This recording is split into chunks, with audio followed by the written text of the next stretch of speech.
என் அன்பு தமிழ் நெஞ்சங்களுக்கு எங்கள் ஊர் பொங்கல் பண்டிகையை ஒரு வீடியோவாக எடுத்து அதை ஒரு படம் போல் நினைத்து டைட்டில் கார்டெல்லாம் போட்டு உங்கள் பார்வைக்கு வைத்திருக்கிறேன். பிடித்தாலும் பிடிக்கவில்லை என்றாலும் கமெண்ட் பண்ணுங்கள். நன்றி, வணக்கம். இனி காட்சிகளின் வழியே கண்கள் வழியே படம் நகர்கிறது.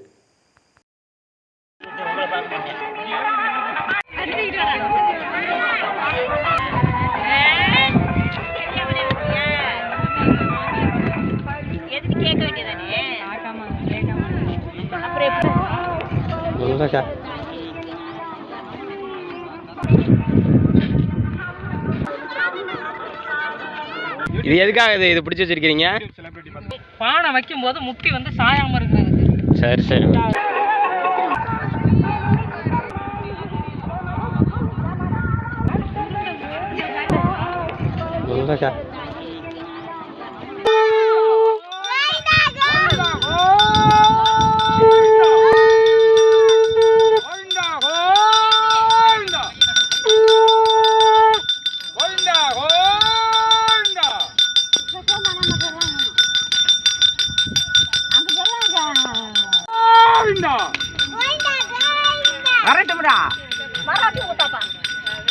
கொஞ்சம் ஊத்தோட இருங்க. கோவிந்தா கோவிந்தா கோவிந்தா கோவிந்தா கோவிந்தா.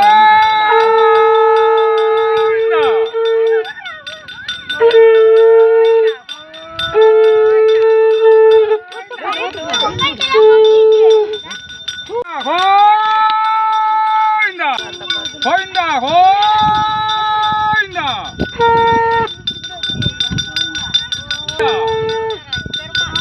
எல்லா பானையிலையும் தம்பி கொஞ்சம் கொஞ்சோண்டு இருக்க மாதிரி பாத்துக்க. கோவிந்தா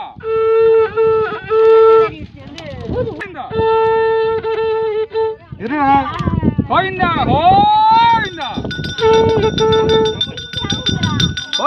கோவிந்தா.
தாண்டக்கூடாதா? சரிங்கிட்டே வந்துடுறேன்.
அந்த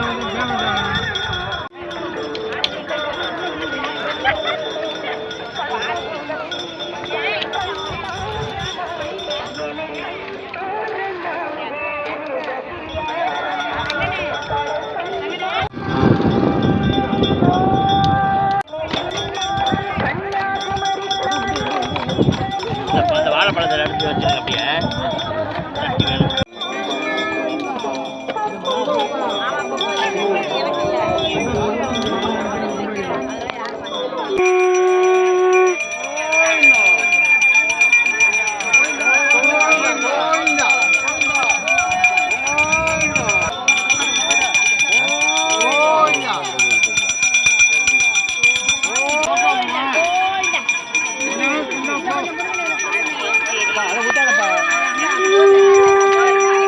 மாட்டுப் பொங்கலான இன்று எங்கள் ஊர் மக்கள் எல்லாம் ஒன்று கூடி எங்கள் ஊரின் இதயமான பொங்கல் திடலில் எல்லோரும் ஒன்று கூடி ஒரே இடத்தில் வைக்கும் மாட்டுப்பொங்கல். ஆமாம், அந்த மாட்டுப்பொங்கலின் முக்கியமான தருணமான பானை பொங்குதலை தான் இப்போது நீங்கள் பார்த்து கொண்டிருக்கிறீர்கள். எங்கள் ஊரில் பொங்கல் வைப்பதில் மிக முக்கியமானது பானை பொங்கு.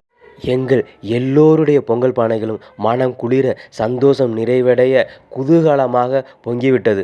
ஆமாம், அந்த பொங்கலை தான் இப்போது நீங்களும் பார்த்து கொண்டிருக்கிறீர்கள். எங்கள் ஊர் பொங்கலின் சிறப்பே பானை பொங்குதல் தான். அந்த பானை பொங்குதல் நிறைவடைந்தால்தான் மனசு எல்லோருக்கும் சந்தோஷப்படும். அந்த சந்தோஷப்படுதலின் உச்சகட்டம்தான் இப்போது எங்கள் ஊரின் கடைசி பானை பொங்குதல். ஆமாம், பொங்கலோ பொங்கல். அப்பாடா, நான்லாம் பொங்கிட்டேன், அப்பா எல்லாரும் பொங்கிட்டோம்னு பானைகள் ஓய்வெடுக்கிறது. அந்த பானைகளை பொங்க வைத்த எங்கள் ஊர் மக்களும் ஓய்வெடுக்கிறார்கள். பானை பொங்குற வரையும் எல்லார் வீட்லேயும் எல்லாரும் வந்து நிற்பாங்க. அப்புறம் பானை பொங்கிருச்சுன்னா அதுக்கு பிறகு அரிசி போட்டு தண்ணி ஊற்றி பொங்க வைக்கிறதா. அதுக்கு பிறகு யாரோ ஒருத்தர் இருந்தால் போதும். ஆமாம், ஒருத்தர் இருந்து அந்த வேலையை முடிச்சிருவாங்க. ஆமாம், இப்போது எல்லாரும் அரிசி போட்டு பொங்கல் வைத்து கொண்டு இருக்கிறார்கள். நான் சிறுவனாக இருந்த சமயத்தில் வந்த பொங்கல் அது. அன்னைக்கு வந்து மாட்டையெல்லாம் குளியாட்டி விட்டு பொட்டு வச்சு கொம்பெல்லாம் சீவி விட்டு அதுக்கு பெயிண்ட் அடித்து அதோடைய கழுத்து கயிறெல்லாம் புதுசாக மாற்றிக்கிட்டு இருந்தாங்க. ஏம்மா இப்படி பண்ணுறாங்கன்னு கேட்டால் அதுக்கு எங்கள் அம்மா சொன்னிச்சு, தீஞ்சபைய தீபாவளி வந்தால் எனக்கென்ன, காஞ்சபைய கார்த்திகை வந்தால் எனக்கென்ன, மகராசன் பொங்கல் வந்தால் தான் என் மனம் குளிரும்னு இந்த மாடுகள்லாம் பேசிக்கும்டா. அதனால தான் இப்படி பண்ணுறாங்க. இப்போ நீங்கள் பார்த்துக்கிட்டு இருக்கிறது பொங்கல் வச்சு இறக்கப்பட்ட அடுப்புகளை தான். முன்னாடியெல்லாம் இடைவெளி இல்லாமல் இந்த கடைசியிலேருந்து அந்த கடைசி வரையும் ஒரே பிரிவாக இருந்துச்சு நண்பர்களே. ஆனால் இப்போ காலப்போக்கில் அங்கங்கே யாராருக்கோ ஏற்பட்ட சின்ன சின்ன மனக்கசப்புகளால் கொஞ்சம் தனித்தனியாக தள்ளி போயிட்டாங்க நண்பர்கள். எப்படி சென்னை மாகாணம் பிரிக்கப்பட்டு ஆந்திரா உருவானதோ, அந்த ஆந்திராவிலிருந்து எப்படி தெலுங்கானா உருவானதோ, அப்படி தனித்தனியாக பிரிஞ்சு போனதோ, அப்படி எங்கள் ஊர்லேயும் கொஞ்சம் தனித்தனியாக பிரிஞ்சு போயிட்டாங்க நண்பர்களே. ஆனாலும் ஒரே இடம், ஒரே ஊர், ஒரே இந்தியா தான் நண்பர்களே. மாட்டுப்பொங்கல் வச்சாச்சு. மாலை 5-5:30 தாண்டியாச்சு. மாட்டுப்பொங்கலின் விருந்தாளிகளான போய் மாடுகளை எல்லாம் கூட்டி வரணும்ல. இந்தா கூட்டி வந்துட்டாங்க நண்பர்களே. ஆமாம், இருக்கிற இடத்துல ஒரு கயிறு எடுத்து அங்கங்கே கட்டி வச்சுருப்பாங்க நண்பர்களே. ஆமாம், எல்லாமே பொங்கல் திடலில் தான் இந்த மாடுகள் வந்து இன்றைக்கி கட்டப்பட்டு இருக்கும். ஆமாம், சாமி கும்பிட்டோன்னே எல்லாருக்கும் சாதம் கொடுப்பாங்க. அந்த சாதத்தை கொண்டு வந்து இந்த மாடுகளுக்கு ஊட்டணும். அதான் மாட்டுப்பொங்கலுடைய ஒரு மிக முக்கியமான சிறப்பு அம்சம். இங்கே இருக்கிற எல்லாருமே ஊர்க்காரங்க தான், உறவுக்காரங்க தான், சொந்தக்காரங்க தான். ஆனாலும் சில பேருடைய வார்த்தைகள் நம் காதுகளுக்கு வராது. நம்முடைய வார்த்தைகள் அங்கே இருக்கும் சில பேருடைய காதுகளுக்கு போகாது. எல்லாம் மன வருத்தம், சிறு சிறு காயங்கள், சிறு சிறு வருத்தங்கள். ஆனாலும் தடைகளை உடைக்க இந்த மாதிரியான பொங்கல் அவசியம் தேவைப்படுது நண்பர்களே. எல்லா ஊருக்கும் இந்த தடைகளை உடைத்து மனக்கசப்புகளை போக்க இந்த மாதிரியான பொங்கல் பண்டிகை அவசியம் தேவை நண்பர்கள். நேற்று எனக்கும் இன்னைக்கு மாடுகளுக்கும் நன்றி கடன் செலுத்துறீங்களான்னு எட்டி நின்று பார்க்குது நண்பர்களே நம்ம சூரியன்.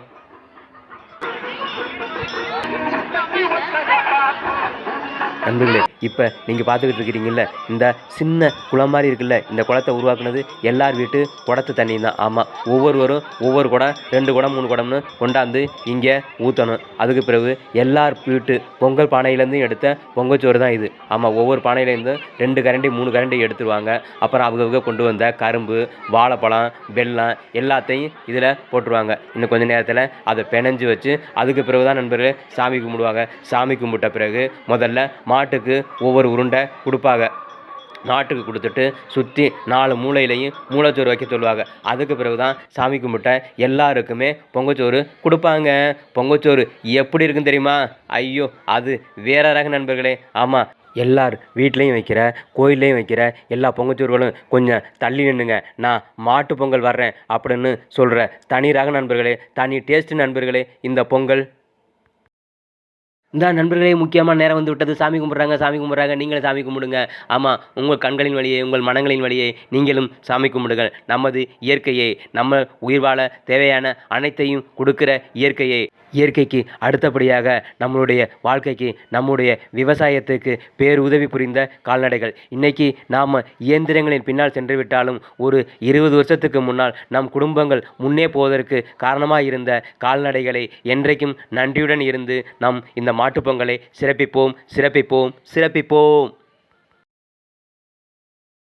எங்கள் ஊர் பொங்கல் பண்டிகை, எங்கள் மாட்டு பொங்கல் பண்டிகை பொங்கல் திடலில் இருந்து இப்போது அவரவர் வீடுகளுக்கு திரும்பும் நேரம் வந்துவிட்டது. ஆமாம், பொங்கல் வைத்து சாமி கும்பிட்டவர்கள் தங்களுடைய மாட்டு பொங்கலை தங்கள் வீடுகளுக்கு இந்த அழைத்து சென்று கொண்டிருக்கிறார்கள். மகிழ்ச்சியுடன், சந்தோஷத்துடன் அவர்கள் அழைத்து போகிறார்கள். இன்னும் சிறிது நேரத்தில் அந்த வேலையை நாங்களும் பார்க்க வேண்டும். எங்களுக்கு நாங்கள் ஆவலுடன் எதிர்பார்த்து கொண்டிருந்த உருண்டைச்சோறு இப்போது தயாராகி கொண்டிருக்கிறது.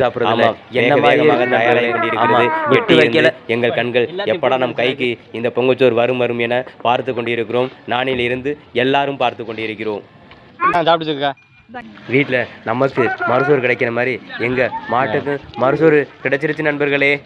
எங்கள் மாட்டுக்கு கை மட்டும்தான் இல்லை, அப்படி இருந்துச்சுன்னு வச்சுக்கோங்களேன், அந்த பழையத்து சோறு எல்லாம் எனக்கு தான் வேணும்னு நேர்க்க போய் அள்ளிட்டு வந்திருக்கு நண்பர்களே. எங்கள் பொங்கல் திடலில் இருந்து நாங்களும் இனிதே கிளம்புகிறோம். ஆமாம், பக்கத்திலே ஒரு பிள்ளையார் கோயில் இருக்குங்க.